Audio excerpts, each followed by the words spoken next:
My name is Ed Roth. I was raised right here in Cumberland County, New Jersey. In all, at the peak of our business, we had 4 hotels and 4 restaurants and a management company that ran it all. We currently have 3 business class hotels, all in Vineland, here in Cumberland County, where I grew up and still live and work.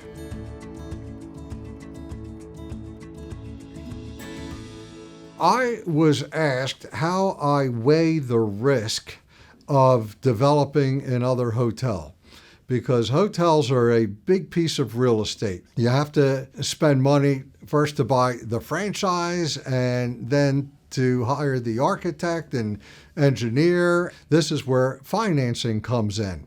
You have to go to a lender, and there are banks, there are investment lenders, but nonetheless, when one goes to buy a business, you do have to put in a percentage of your own money, but the bulk of the money comes from outside lenders who will lend you the money to build the property, get it up and running, and then you start paying them back. So that becomes an expense, paying back the money that you borrowed to develop the hotel or restaurant or Meineke muffler or anything else. And this is why I like franchises, because the franchisor will give you a book that tells you about how much your expenses are going to be to run the hotel, how much labor will be, how much utilities will be. And then you see how much is left over to pay the mortgage, because you only want to move forward if you see it's feasible.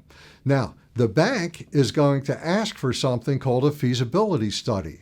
That means an outside company is going to come in and explore your area. They're going to explore your demographics. They're going to go out 5 miles, 10 miles, 15 miles, 20 miles, how many people are there. And these companies are pretty good at what they do, and they can tell the entrepreneur and the lender whether or not there are enough people in the area to support this business, whether or not this business is going to do the revenue that the average franchise business does. I have a hotel. We're sitting here at a Wingate Inn. I also have a Holiday Inn Express as well as a Hampton Inn.